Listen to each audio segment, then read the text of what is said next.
ये पुरानी हिंदी की थी। पुरानी हिंदी है। नहीं, हिंदी में ये सब ये हिंदी तो बहुत चेंज हो गई है। फायावाद वायावाद अब नहीं होता चल रहा अब। अच्छा, आपने एक स्टेटस डाला था कि किसी अखबार का, हाँ, उसमें वो लिखा हुआ था कि हिंदी में ही लिखा हुआ था, देवनागरी में लिखा हुआ था, लेकिन 60% शब्द उसमें अंग्रेजी के थे। अंग्रेजी के थे। हाँ, मतलब ऐसा क्यों हो रहा है हमारी लैंग्वेज के साथ प्योरली? मतलब वो ये कि एक ट्रेडिशनलिज्म वर्सेस मॉडर्निज्म वाली डिबेट आ जाएगी इसमें।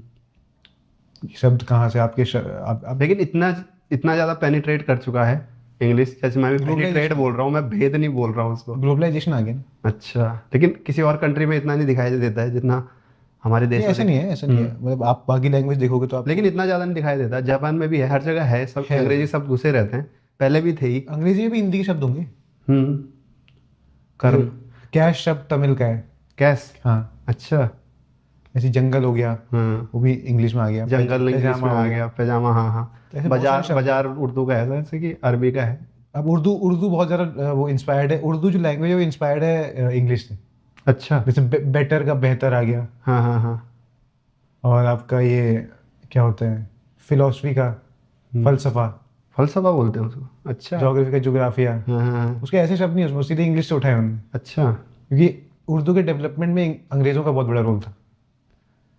उर्दू तो बस भारत और वहीं बोली जाती पहले है। फारसी बोली जाती थी, बाद में उर्दू आई।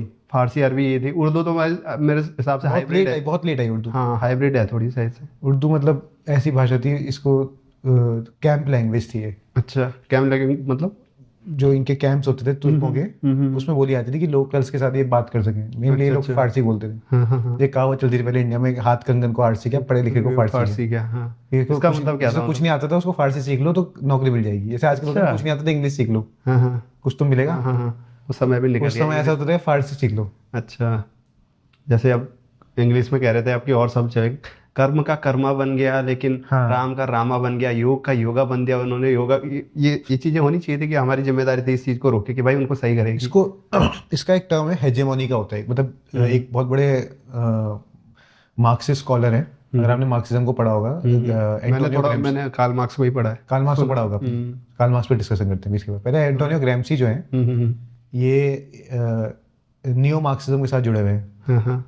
तो ग्रामसी जो है ये बताता है कि जब कार्ल मार्क्स ने कहा था कि अगर आपने इकोनॉमिक स्ट्रक्चर पे कब्जा कर लिया तो आप सुपर स्ट्रक्चर आपका हो जाएगा, पर ऐसा हुआ नहीं। मतलब जो मार्क्सिस्ट रेवोल्यूशन था वो केवल उन देशों में आया जहाँ, मतलब मार्क्स ने कहा था कि मार्क्सिस्ट रेवोल्यूशन उन देशों में आएगा जहाँ पे कैपिटलिज्म पूरी तरह डेवलप्ड है, लेकिन आया नहीं कभी। ना यूएस में आया, ना यूके में आया, इंग्लैंड में आया, कहीं नहीं आया, फ्रांस में भी नहीं आया, कहीं नहीं आया। वो आया रशिया में। रशिया में तो कैपिटलिज्म था ही नहीं। एग्रीटेरियन था, मतलब हाँ। खेती होती। ऐसी चाइना, चाइना भी एग्रीटेरियन था। चाइना और भी खत्म था। चाइना में तो, रशिया में भी फिर भी कुछ था, यहाँ तो और भी नहीं था। पर ऐसा क्यों हुआ? ग्रामसी ने इसको जानना चाहा। बहुत सारे स्कॉलर आए, उन्होंने जानना चाहिए कि ऐसा क्यों हुआ कि यहाँ आया और यहाँ नहीं आया। तो जो स्टेट होते हैं दो तरह के होते हैं। एक होते हैं ओपेक स्टेट, एक होते हैं ट्रांसपेरेंट स्टेट। तो ओपेक स्टेट में आपको स्टेट का सही कैरेक्टर पता नहीं होता, और ट्रांसपेरेंट स्टेट में आपको पता होता है कि स्टेट एक्सप्लॉयटेटिव है, मेरा शोषण हो रहा है, इसके खिलाफ चलो। तब इसके लिए कार्ल मार्क्स एक शब्द यूज करता है, class in itself becomes class for itself. मतलब जब क्लास इन इटसेल्फ ऐसे कि जिसको पता है कि हम एक क्लास है, लेकिन क्लास फॉर इटसेल्फ वो तब बनेगी जब हाथ में हथियार लेके स्टेट के खिलाफ यूज कर देगी। अब ऐसा क्यों हुआ कि रशिया में आया और यहाँ नहीं आया? तो कौन सी ऐसी चीजें हैं जो स्टेट को ओपेक बनाती हैं, स्टेट का रियल कैरेक्टर छुपाती है? वो होता है सिविल सोसाइटी आपकी। जैसे मीडिया हो गया, चर्च हो गया, रिलीजन हो गया। आज आप इंडिया में देख रहे हैं, रोज रात को 9 बजे कुछ लोग आके बताते हैं कुछ चीजें, ध्रुवीकरण हो रहा है, डीएनए बनाते हैं। चाहे वो रवीश कुमार है, चाहे वो सुधीर चौधरी, दोनों एक ही काम, दुनिया को बेवकूफ बना रहे हैं। हाँ, एक ही। उनको पता है उनकी ऑडियंस क्या है, वो कोई सच नहीं बोल रहे हैं, और दोनों खुद को मतलब अनबायस्ड मानते हैं। अनबायस्ड बोल रहे हैं, लेकिन ऑडियंस को लगता है कि दोनों अनबायस्ड है। बल्कि एक कार्ल मैनहेम नाम के एक स्कॉलर है, उन्होंने बताया कि कोई भी नॉलेज जो होती है वो एक पर्टिकुलर क्लास की होती है। जैसे कैपिटलिज्म है तो लिबरलिज्म है तो कैपिटलिस्ट क्लास की लिबरलिज्म वो कर सकता है, प्रैक्टिस कर सकता है। और ऐसी सोशलिज्म है तो पुअर्स की है। ऐसे इंडिया में आप देखोगे तो हिंदू धर्म जो है वो अपर कास्ट ब्राह्मणों की नॉलेज है वो।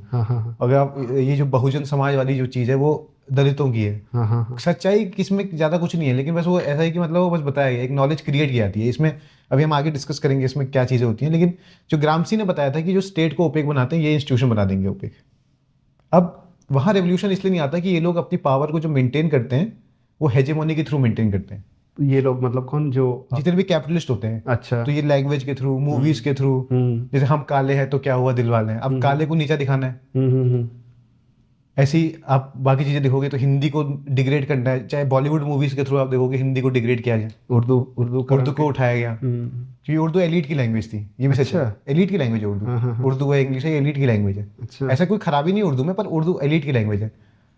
तो ऐसे ही आपका साहित्य के थ्रू, मीडिया के थ्रू, सोसाइटी के थ्रू, तो इस चीज़ों से क्या किया गया, उसको दबाया गया, क्योंकि उनको पता था अगर ये पुअर्स राइज करे, पुअर्स की लैंग्वेज हिंदी है, अगर वो अपनी लैंग्वेज में उनको कॉन्फिडेंस आ जाएगा तो वो स्टेट के खिलाफ रेवोल्यूशन लाएंगे। तो उनको उनका कॉन्फिडेंस कम करने के लिए क्या किया, उनको नीचा दिखाया। यही चीज़ आपकी और जगह आएगी। तो ग्रामसी इसमें बताता है कि आपको काउंटर हेजेमनी बनानी पड़ेगी, अच्छा, यानी आपको एक तरह से अपने लाइक माइंडेड गर्व लेना पड़ेगा। हाँ, उल्टा करना पड़ेगा। जैसे इंडिया में आप देखोगी, जैसे आजकल जो चल रहा है, मतलब इंडिया में आप देखोगी अगर ब्राह्मणों की आइडियोलॉजी है कि कास्ट सिस्टम है, दलित सबसे नीचे, तो दलित अपनी एक काउंटर आइडियोलॉजी बना रहे हैं कि भाई नहीं, कि हमें सबसे, हम लोग ऐसे हमें मूल निवासी हैं, थे। हाँ मूल निवासी हैं, हाँ, मूल निवासी बहुजन हिताय बहुजन सुखाय, ये है आर्यन इन्वेजन, वो सब। ये सब कुछ सच्चाई कुछ नहीं है किसी में, लेकिन वो काउंटर हेजेमनी। ऐसी हिंदी को अगर आगे आना है तो उसको काउंटर हेजेमनी बनानी पड़ेगी। ऐसे नीलोत्पल मृणाल अभी गए थे एक दिल्ली के अंदर एक उसमें, अच्छा, कैफे में, तो वहाँ गमछा पहन के उनको, गमछा पहना था उन्होंने, तो उनको बाहर निकाल दिया था। अच्छा, तो अगले दिन जितने लोग थे वहां पे सब लोग गमछा पहन के उसी होटल में गए। यही काउंटर हेजेमनी है कि आपको अपनी भाषा में पहले तो गर्व महसूस करना है, हाँ, हर जगह उसी को बोलना है, हाँ। और ऐसा दिखाना है कि हमारी भाषा ज्यादा स्ट्रांग है, इनकी भाषा वीक है।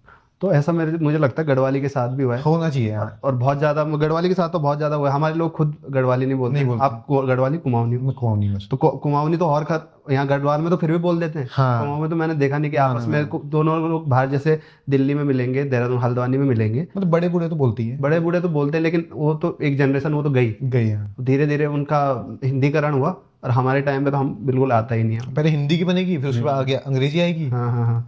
वही चल रहा है। जिसको पावर मेंटेन करनी है वो इसी तरह से पावर मेंटेन करेगा। जब तक अंग्रेजी नहीं चलेगी, आपके शौक नहीं बदलेंगे। अंग्रेजों ने 1835 में मैकॉले का कमीशन आया था। अब अगर आपको आप अगर अंग्रेजी नहीं बोलोगे तो आप अंग्रेजी गाने नहीं सुनोगे, आप अंग्रेजी कपड़े नहीं पहनोगे, आप धोती कुर्ता पहनोगे। अब ये कपड़े जो हमने पहने कहाँ अंग्रेजी के कल्चर से हम इंस्पायर्ड नहीं होंगे। डेट कल्चर, वो कैपिटलिस्ट के पास है।